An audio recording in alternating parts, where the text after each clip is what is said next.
So just a little bit of feedback about what I've been doing over the last week or so. I did 3 days on the Lessons for Life program in Spain, and today I did another day with Michael. And I just want to give you some feedback about how that's going and how that's going for me and going down for the clients. Certainly the work that I did with Wayne was, according to him, very, very different from anything that he'd ever had before.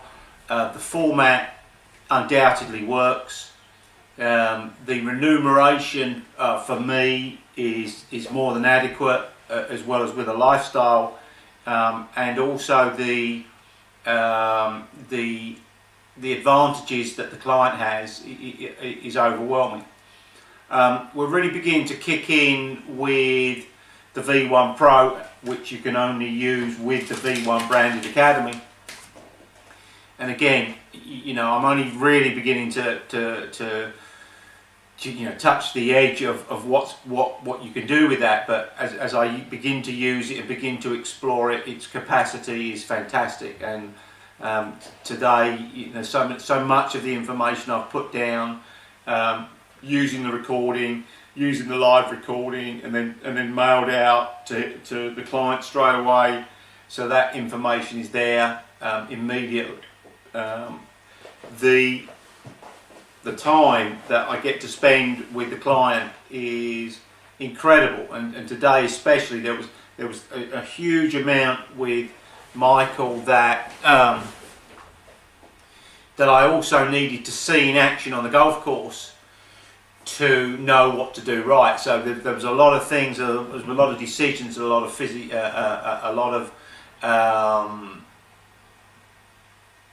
ideas that needed to be played with to know which direction to go to. And I want to get very quickly on to David Orr, who was the subject of the program tonight, and the hour in which some of you may or may not have watched. If you haven't watched, then please go back and find the login from that event and watch it.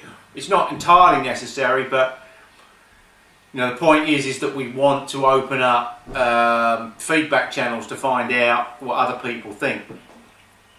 But I think that one of the overall things that he said in the hour is that we've got to get away from this whole concept of teaching technology. Although the technology is huge in what we do, it's not the most important thing we do.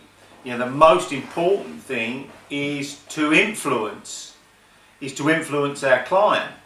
And that might well just be attitude, philosophies, beliefs.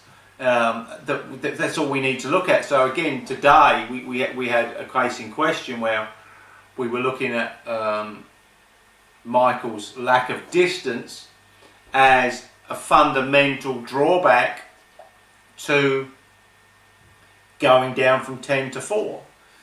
And so I somehow had to influence him in how he looked at the game of golf, to look at it differently, to almost enjoy experimentation, especially with 25 years of good golfing life still left into him. So hopefully today it wasn't just the information I gave him, it was the influence that I had on him and how he went about his work.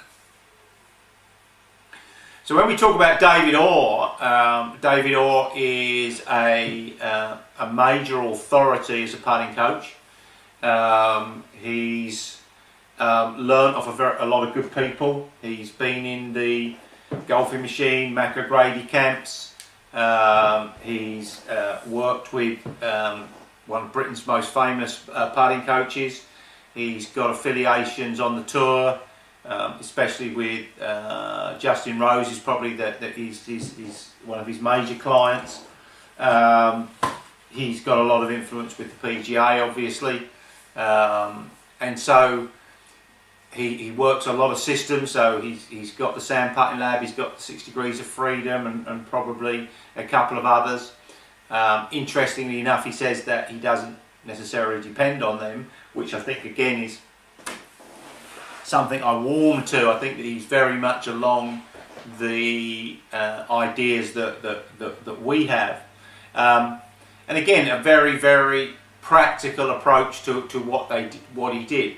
So let's cover a few of the main differences. It's something that we were very vociferous in pointing out, and the difference it made. That we had to be able to aim that putter face correctly in the first place. Now, interestingly, David says that aiming the putter face correctly is the very last of the 4 main things that we need to do. He's saying that we need to green read. We need to make sure that the ball leaves on the line that we want it to. We need to read the speed of the greens, and we need to aim, but aim is very much the last thing. So what he's basically saying there is that the swing pattern, the stroke pattern, will mean that you can get the ball to go to the hole because of the habits that you formed in that time. So again, what we pretty much know, or most of us know, is that Tiger's pattern is very much working with a shut club face, opening it, very quick stroke, and yet for a long while he held everything. So we could say that there was flaws in there, but the pattern, because he could read greens, because he could control the speed, the actual aim wasn't important because the pattern overtook it. Now,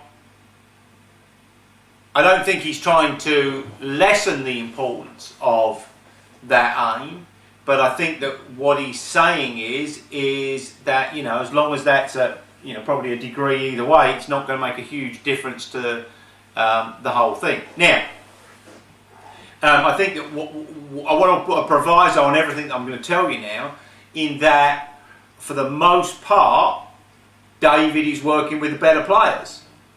So some of these things are going to be more appropriate to them. So I want to talk about some of the myths that he talks about. The first thing is that he said it's a myth that putting is easy. It's not easy. It's just precise, and I think that is that makes a lot of sense, doesn't it? That because we're at this final place where the ball's going to go in the hole, then we need to be more precise in what we do.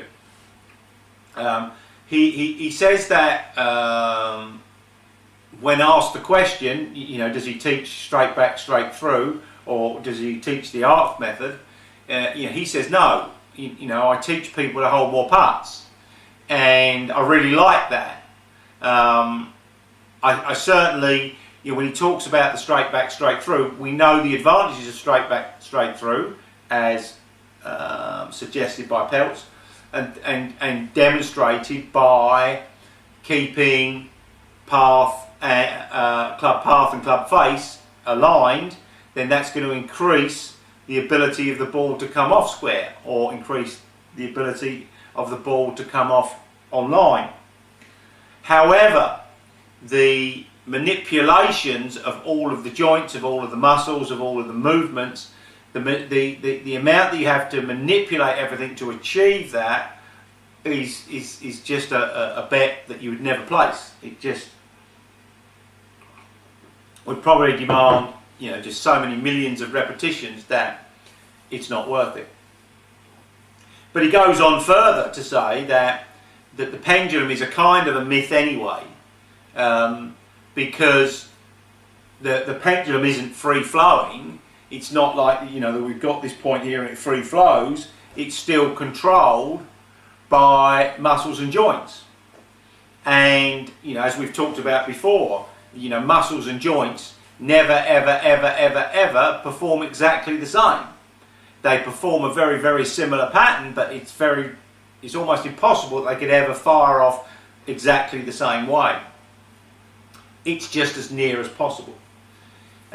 He also talks about, you know, no wrist movement, you know, and he can prove that the wrists do move within the action.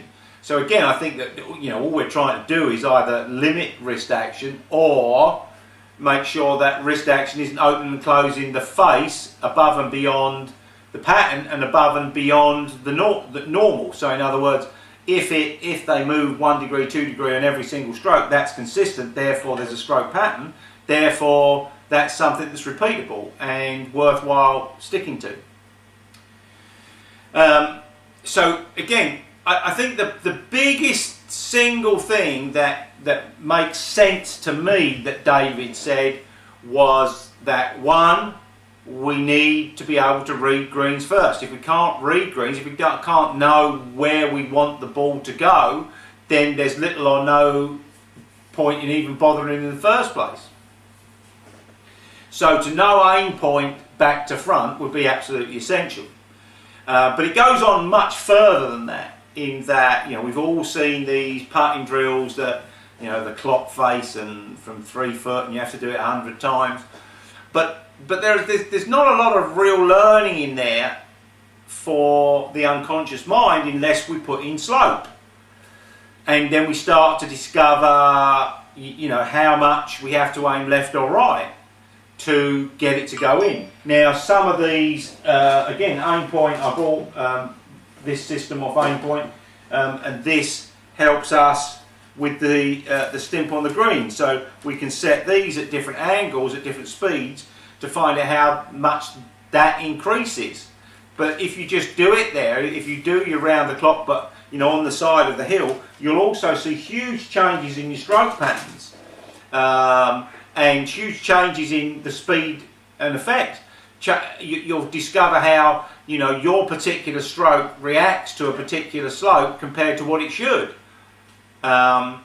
He did a beautiful metaphor within the hour about this kid from Argentina that came to him with putting problems, and yet on the sand putting lab he had the best figures that he'd ever seen. The figures were fantastic, but he just wasn't reading the greens.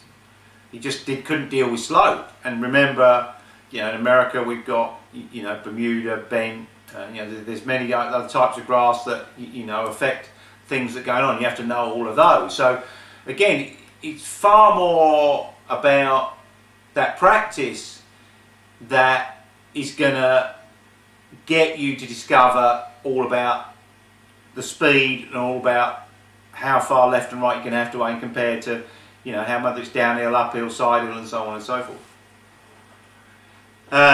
He says that speed obviously is has a huge effect on our ability to putt. So we have to understand, you know, that we're de-lofting or over-lofting, we're hitting out the toe of heel, and what effects these have. And I think more importantly, how consistent we are in whatever pattern we have.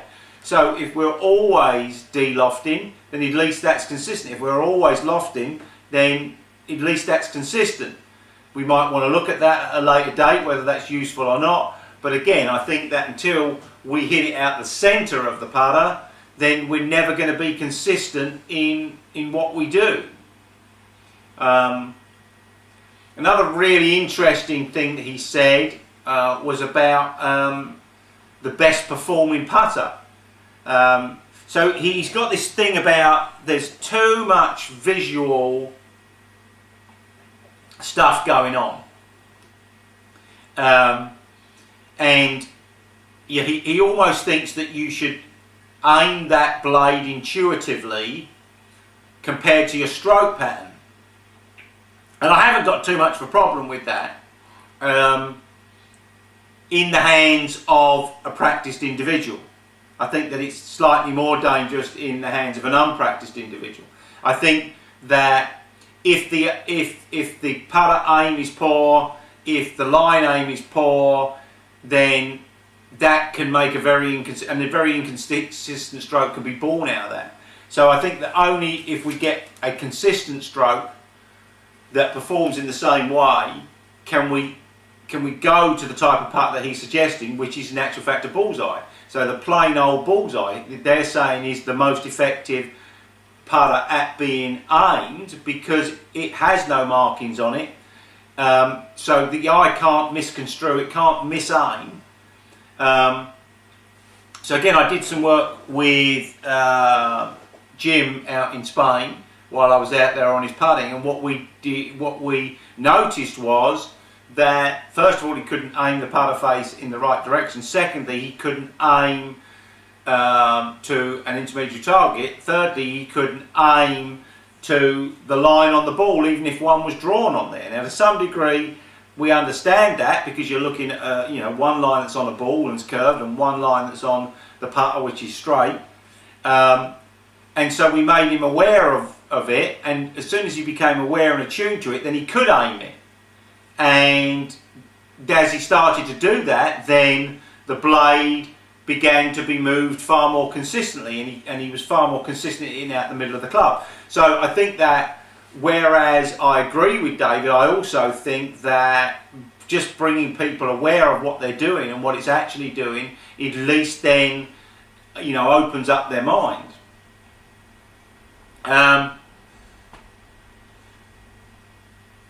Another thing that he said, again, I like the whole approach David had, in that he was very happy with sending his clients to other people. So in other words, because he stresses the importance of aim point, and he's now not an aim point authorised instructor, he actually sent his clients to aim point authorised instructors to learn aim point, because once they knew how to read the greens, then he could really do his work on his stroke and what other influences that he wanted to have over the client.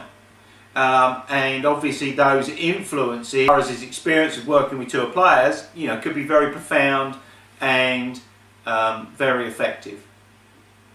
So that's it as far as I'm concerned. He says an awful lot on the tape. I really truly recommend that you do watch that.